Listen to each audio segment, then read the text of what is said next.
Hi guys, this is me girl. Welcome back to my YouTube channel. നിങ്ങൾ ആദ്യമായിട്ടാണ് ഈ channel കാണുന്നെങ്കിൽ subscribe ചെയ്യുക.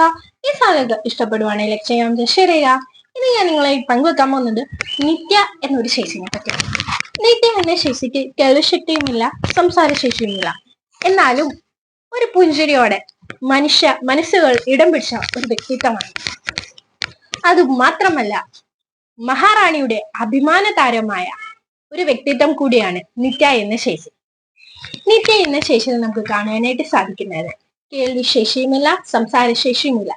എങ്കിലും ആംഗ്യത്തിലൂടെയും ബാക്കിയുള്ള കാര്യങ്ങളിലൂടെയും തങ്ങളുടെ ജീവിതത്തിൽ ഒരു നിയോഗം ഉണ്ട് എന്ന് തിരിച്ചറിഞ്ഞ് ജീവിതത്തിൽ പതറിപ്പോവാതെ മുന്നോട്ട് ജീവിക്കുന്നത് നമുക്ക് കാണാനായിട്ട് സാധിക്കും.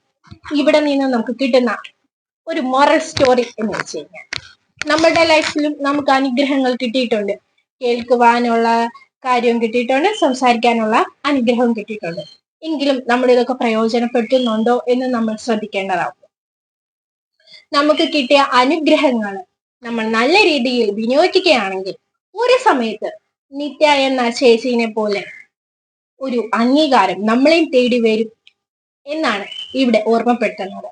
അത് മാത്രമല്ല, നമുക്ക് കിട്ടിയ കഴിവുകളിൽ ഉറച്ച് വിശ്വസിക്കുകയും അതിലൂടെ മുന്നോട്ട് ധൈര്യമായി പോവുകയും ചെയ്യുക. എന്ത് തടസ്സങ്ങൾ വന്നാലും അതിനെല്ലാം അതിജീവിച്ച് നമ്മൾ വെച്ചിരിക്കുന്ന ആ ഗോളിൽ നമ്മൾ ചെന്ന് ചേരുക എന്നത് കൂടിയാണ് ഈ ഒരു നിത്യ എന്ന ശേഷിയുടെ ജീവിതത്തിൽ നിന്നും നമുക്ക് പഠിക്കുവാനായിട്ട് സാധിക്കുന്നത്. നമ്മൾ എല്ലാവരും വ്യത്യസ്തയാണ്. നിത്യ എന്ന ശേഷി നമുക്കൊരു മാതൃകയുമാണ്. ഈ ഒരു വുമൻസ് ഡേക്ക് അവിടുത്തെ ഓണേഴ്സും സ്റ്റാഫും ചേർന്ന് കേൾക്കുവാനുള്ള ഒരു മെഷീൻ നൽകുകയും ബാക്കിയുള്ള സ്റ്റാഫിന്റെ സ്വരങ്ങൾ കേൾക്കുകയും ചെയ്ത ഒരു അനുഭവം കൂടി നിത്യ എന്ന ശേഷിക്കുണ്ടായി. ആ ഒരു അനുഭവം എത്രമാത്രം മനസ്സിനെ കുളിർമ നിറയ്ക്കുന്നതാണ് എന്നറിയണമെങ്കിൽ നമുക്കും വരണം അങ്ങനെ ഒരു അവസ്ഥ.